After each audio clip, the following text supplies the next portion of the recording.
How did that come about? Well, I was living in Kenya at the time, and a friend of mine who I was living there with, we were building a school for girls that were escaping from female genital mutilation, which happens amongst some of the more traditional tribes of Kenya and East Africa. And at one point in time, he said, listen, let's take a break. Let's go to Sudan and let's build a house for a pastor that's taking care of a school there. And, you know, he sounded like a really cool guy, very deserving of this house. So we went, we packed up, put a bunch of construction stuff in the back of a pickup truck, drove all the way to Sudan, took 5 days. That in itself was a story how we even got there. But we're there doing construction for this guy, and there's always like kids playing around because he's taking care of a school. So I noticed that there's not a lot of men, but there's a lot of kids, a lot of women.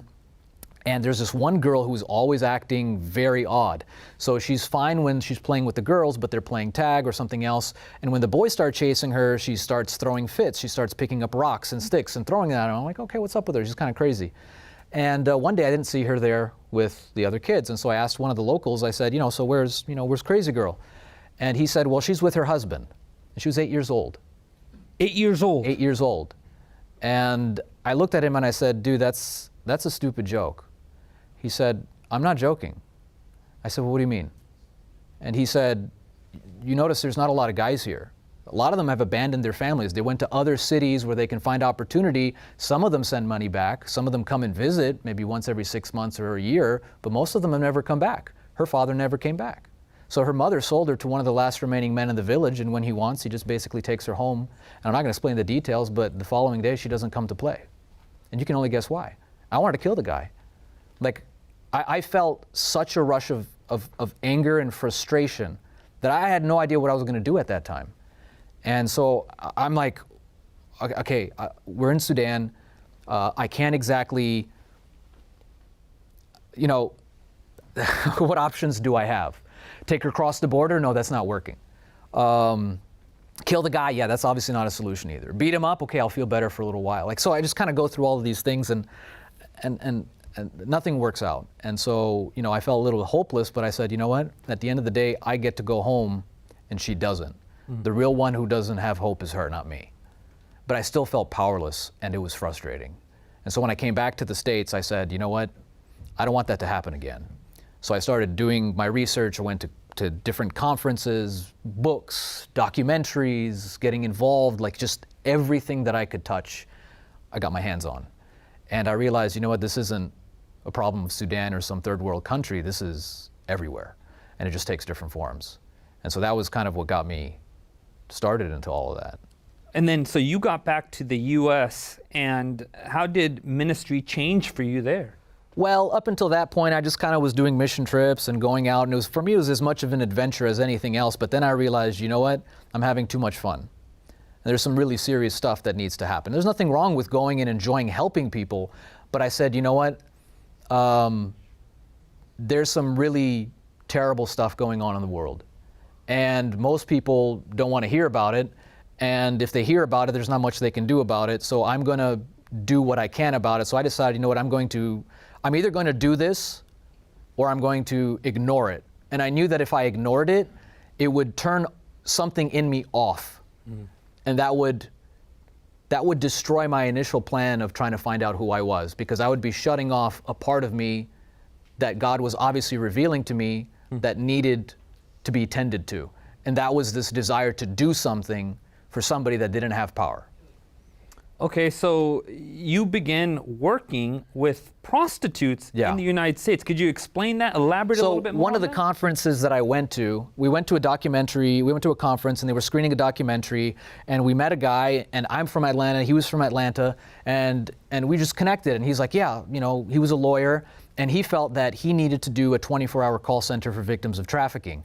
And so we met him, and we went, once we got back to Atlanta, we got together about 10 or 12 people, and he said, listen, I'm going to bring a former pimp trafficker. He's going to tell us about some of these things, how to deal with some prostitutes. He became a Christian, he converted, now he does this ministry. I'm going to bring him in, I'm going to bring in some other people, and we're just going to listen to them, and they're going to tell us everything that they know. And we're going to learn how to reach out to them, and we're going to find out ways of getting our number passed out to them directly without the pimps knowing, in truck stops and in whatever place we can. We're going to get that number out. And at one point, we were given by Mary Kay like 10,000 lipsticks, and we printed fake barcodes, and we put the phone number on the barcodes, and we handed it to them as gifts, so they'd be like, hey, listen, if you're ever in trouble, that number at the bottom of the barcode, that's our phone number. So we were just trying to disseminate this phone number, and we trained in answering the phone. So the girls would answer the phones, and the guys, we'd be ready 24 hours a day to go pick the girl up, go, the both of us, to wherever this person needed help, and pick them up any time of the day and take them to a recovery home. We'll take them to a transition home first, where we could figure out what recovery home would be best suited for their particular situation, and then help them through the 9-month-long process, find funds for them to go through that, and then reintegrate them into society. So we did that for years. Alex, there's been a lot of interest in the anti-sex trafficking work with this movie, The Sound of Freedom, that a lot of people have been watching. There's a lot of danger and risk. Did you encounter a lot of risk, a lot of danger in this whole process? Yes and no. I think in most cases, when you're talking about low-level sex trafficking, kind of like your small-town pimps or things of that nature, they don't want trouble. And so most of the time, they'll avoid it because they don't want issues with the cops. They don't want, to get involved. And so they know that they most likely have a strong enough grasp over that person that they're going to come back because they've done it before. They've got her high on drugs, dropped her off in front of the hospital, went to the emergency room. They threw her out a few days later, and he's there to pick her up. He says, you do this, you run away from me again, this is going to happen again. And so they have a psychological stranglehold over their mind so that they know that, yeah, you're going to try a new life, but you're going to find out you don't know how to live a new life. You're going to come back to the old life.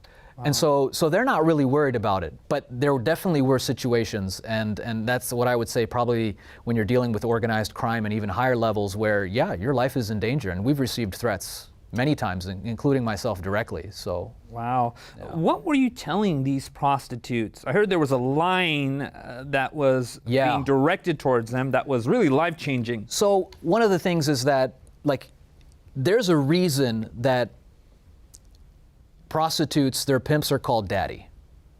The reason they're called daddy is because they're meant there to replace the figure of the father that was intended in that role, to cover that role in their life. So where we get this, who's your daddy, and in all these songs, we don't realize what we're actually saying when we're saying these things. This is trafficking language.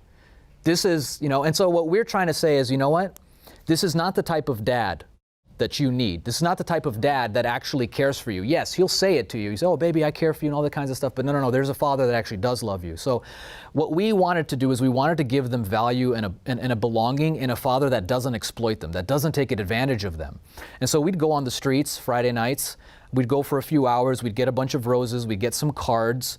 We'd write messages in there that, listen, even some Bible verses and things like that showed them that there was a God that saw them differently than other people saw them.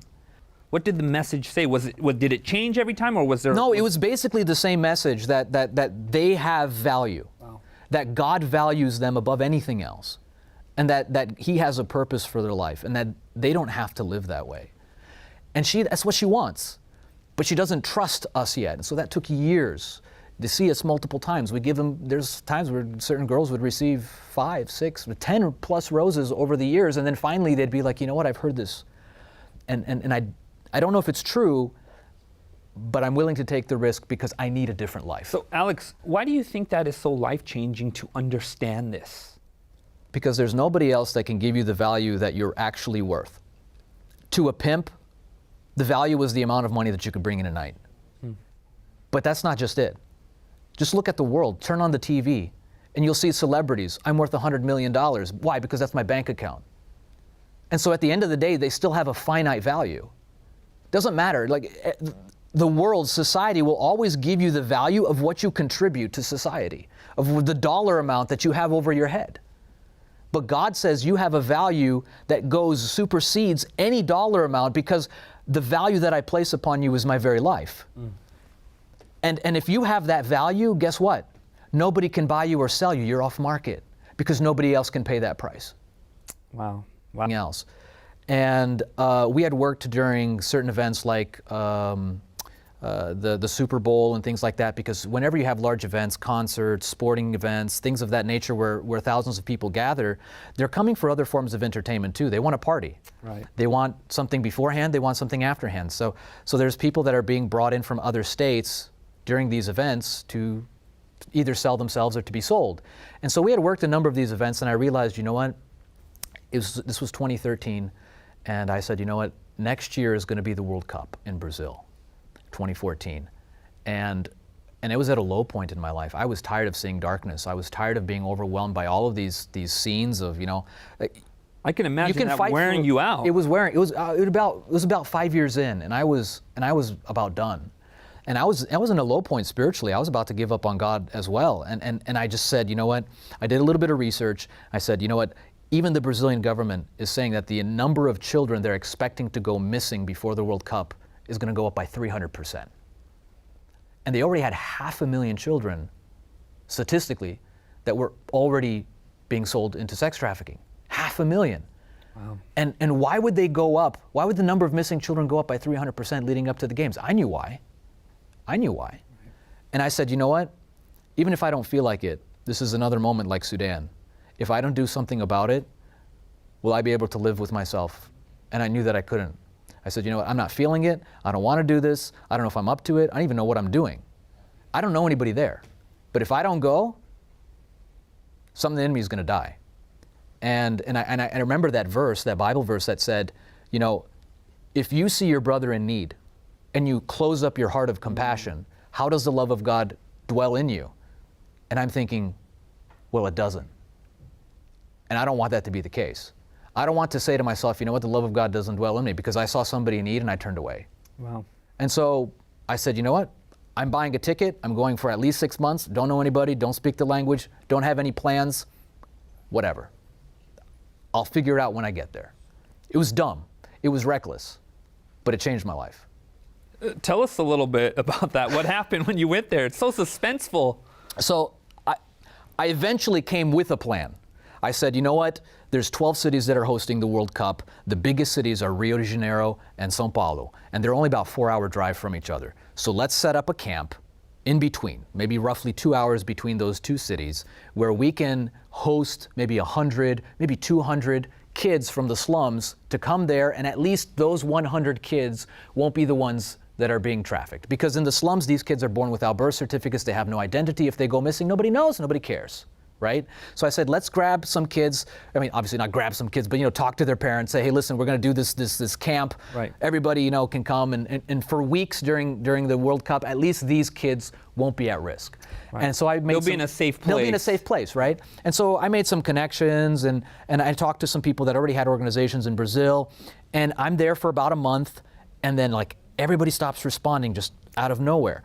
No more emails, no more phone calls, and like it's dead silent for like 2 weeks. And I'm sitting there like, okay, well, why did I come here? I've been here for like a month and a half and I'm not doing anything. I haven't accomplished anything.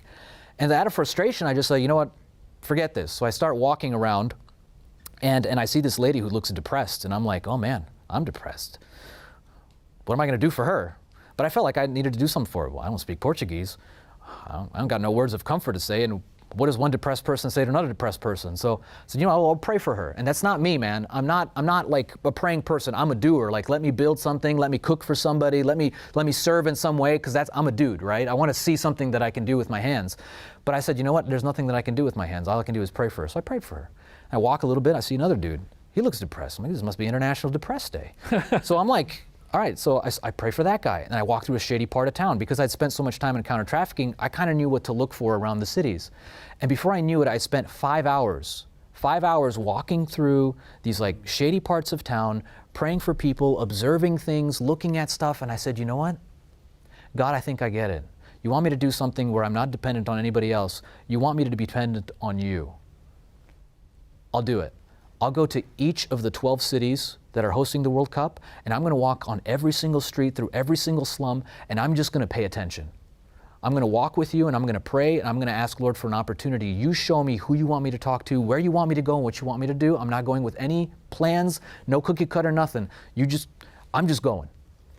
And whatever you want me to do, you just make it clear enough for my dull mind, and I'm going to do it. And that's what I did. And And like the things that happened were like just straight up phenomenal, to be honest with you. Like I don't even believe it myself when I remember all this stuff. But there were three things that I had in mind. Number one, I already knew that I needed to walk, I needed to pray, and I just needed to be available. I said, Lord, you know that my heart is for people that have been trafficked. So I need you to let me know if you want me to somehow talk to trafficking victims, and you're gonna have to lead me to them. But you're also gonna have to give me a group of people that I can train to do it, because if I'm a few weeks in each city, it's pointless. And I also want accountability, right? Like what's some single dude going around talking to prostitutes? Like, no, I want people there. Give me people that I can tell, teach what to do, because we'd already done it for years in the States.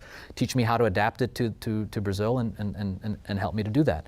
And so I had a friend come from the States with me. He had never done any counter-trafficking work, but he was a spiritual guy, and he just volunteered to come with me for 4 months, and so we started walking. And I said, Lord, I need to know that, that you want us to do this.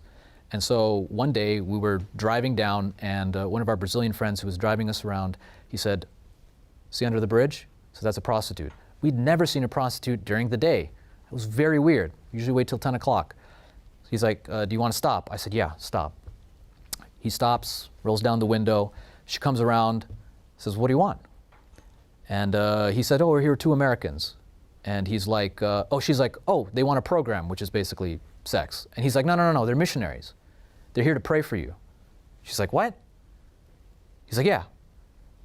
And she's like you can see like this like mask falls off. She takes off the street performer mask, and it's now who she is. Vulnerable, like, I can't believe this, starts becoming relatable and saying, oh, wow, that's so great. Like, I want you to pray for me. He's like, you have no idea how long I've been praying that God takes me out of this life. Wow. He says, I've been studying the Bible, and I want to get baptized, but I don't want the church members to know what it is that I do, because I'm afraid they won't accept me. And I've been praying every single day that God would send me somebody who can take me off the streets, because I want to be His. Wow. And we're like, we've been praying for her, and she was praying for us. And the very first prostitute that we stopped to talk to, it's like, was this all planned? Because we couldn't have planned it better ourselves. And so we got her number, and even better yet, the guy who we were with, his wife was a social worker in the neighboring city. And so they connected, and they found her a job, because she grew up in the slums. She had no training. Her husband left her. She had 3 kids, no support system. So she was not doing it because she wanted to, but she had no options. And so it was kind of like, talk about a divine appointment, man. It was phenomenal. But this is the first one. This is what led to literally hundreds in the course of months.